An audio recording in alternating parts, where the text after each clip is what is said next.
Hello everyone, good afternoon. I hope you all are doing good. Today we'll learn about solar water still. You must be wondering मैंने यहाँ पे life of pi movie के snaps क्यों दिए हैं। जैसा कि उस मूवी में एक सर्वाइवल मूवी है, उसमें जो पाई मेन कैरेक्टर है वो समंदर में फंस जाता है। तो सर्वाइवल के लिए अब ऑब्वियसली हमें फूड और वाटर की ज़रूरत होती है। फूड तो फिशिंग करके जुटा लेता था, but what about water? Because ocean water is not portable. Ocean water brackish water होता है जिसमें बहुत सारे सॉल्ट्स कंटेमिनेंट्स डिजॉल्व्स होते हैं, तो हम उसे डायरेक्टली कंज्यूम नहीं कर सकते। So as you can see here in this red circle, this is simplest solar still which is used to purify the contaminated or impure or brackish water to produce pure water. So first of all, we'll see what is desalination. There is important need for clean, pure drinking water in many developing countries. Often water sources are brackish, that is, it contains dissolved salts and or contain harmful bacteria and therefore cannot be used for drinking purpose. In addition, there are many coastal locations where the sea water is abundant but the potable water is not available. तो will see distillation. हम बचपन से पढ़ते आ रहे हैं distillation क्या होता है। When we heat up water, okay, the liquid state of water is converted into vapor, gaseous state, that is water vapor. Again, if we cool down this water vapor, it will be converted into liquid droplets, which is also called condensation. So there are two basic phenomena uh, happening here. Those are vaporization and condensation. So distillation is one of the process that can be used for water purification. Distillation is the process of separating the components. Components may be dissolved salts, soluble or insoluble impurities, or substances from a liquid mixture by using the selective boiling and condensation. This require an energy input as heat. So in terms of solar desalination और solar distillation, हम क्या कर रहे हैं, जो भी energy input हमें चाहिए as a heat, we are using solar radiation. Why? Because solar radiation में infrared radiations होते हैं जो हीटिंग के लिए यूज़ होते हैं। सो हम सोलर रेडिएशंस का यूज़ करके वाटर प्योरिफिकेशन करते हैं इसमें। Solar radiation can be the source of energy as heat for this purpose. In this process, what is evaporated, thus separating water vapor from the dissolved. Just a second. Dissolved matter, which is further condensed as a pure water. History. So, solar water distillation एक कोई new technology नहीं है. It is well practiced since 2000 year ago. Documented use of solar stills began in 16th century.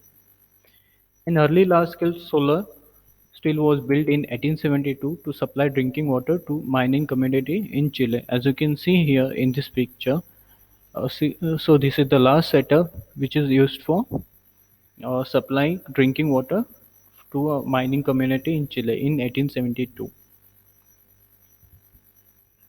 Mass production occurred for the first time during the World War II. About 2 lakh inflatable plastic stills were made to be kept in the life craft for US Navy.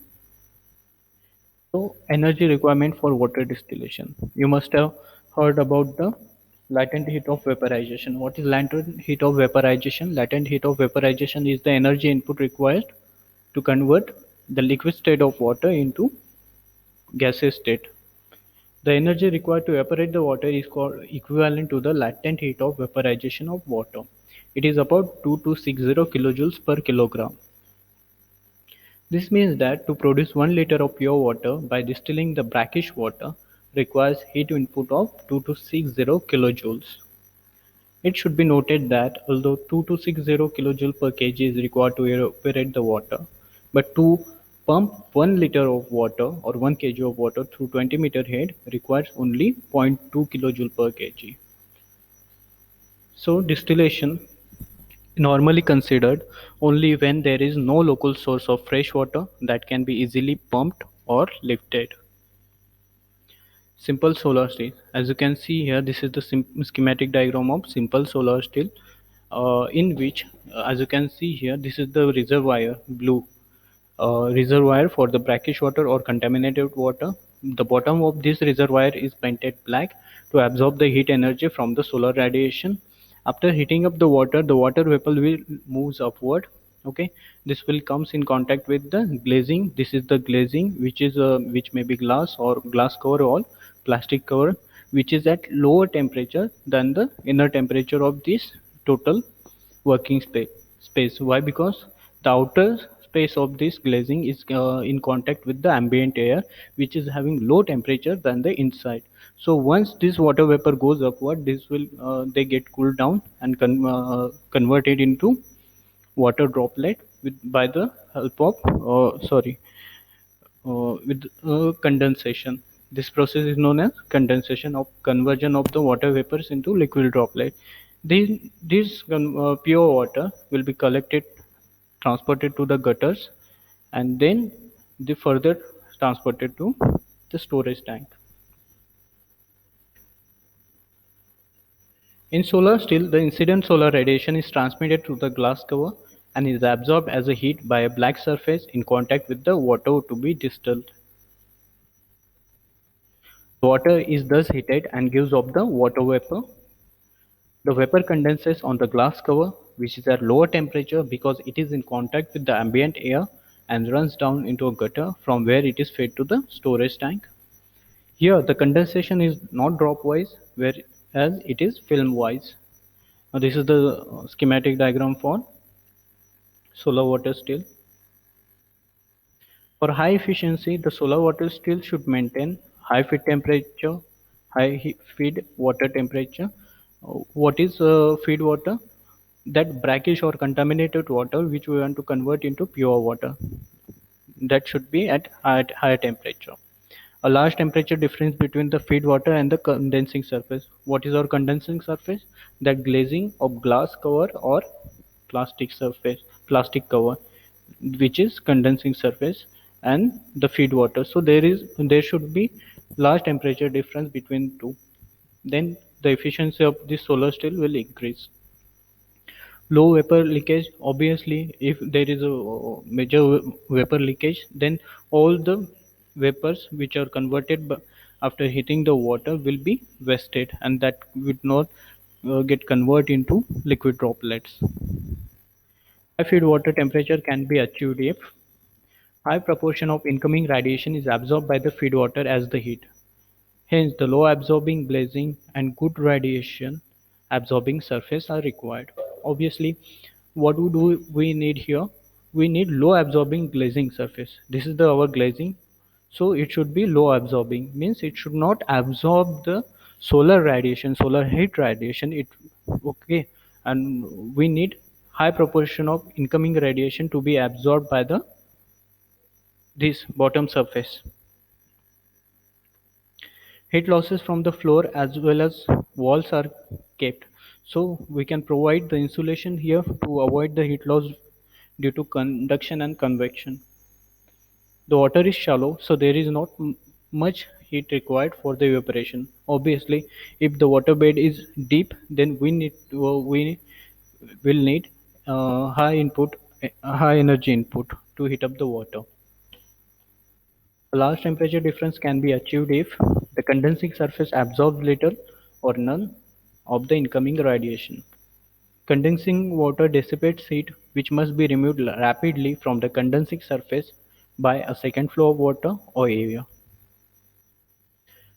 Types of solar steel. There are multiple effect basin steel, which has a efficiency around 35%. As you can see here, there may be many compartments for the in this type of solar steel. The condensing surface of the one compartment is provides the base for another compartment. Wick steel. This is the wick steel in which the water bed is shallow, so its efficiency will be more. Emergency steel, hybrid design of solar steel. Output of solar steel. The output of the solar steel can be given by E into G into A upon 2.3, where Q is the daily output of distilled water, in liters per day, means how much liter of pure water will be generated or produced by that particular solar still in one day. E is overall efficiency, which is considered to be 30%. G is the daily global solar radiation in megajoules per meter square, which is 18 megajoules per meter square. A, aperture area of the still, that is the plan area for the simple basin still in meter square. As I told you, the value of G is around 18 megajoules per meter square. The value of E, that is overall efficiency, is considered to be 30%. Then daily output will be EG into A, whereas E is the overall efficiency, G is the average daily global solar radiation, which is 18 megajoule per meter square. A is the aperture area, which is considered to be 1 meter square, because we are saying here we are looking for output through 1 meter square area. So it comes 2.3 liter per meter square. It means that 1 meter square area of the solar steel can produce 2.3 liter of water in one day. So if we know the complete area of the solar steel, then just multiply 2.3 with the total area of the solar steel, then you will get your daily output. The cost of pure water produced depends on the cost of making the steel, the cost of land, the life of the steel, operating cost, cost of the feed water, the discount rate adopted, the amount of water produced, cost of operation including labor wages and yearly repairs and maintenance. So that's all for today. Thank you. See you later.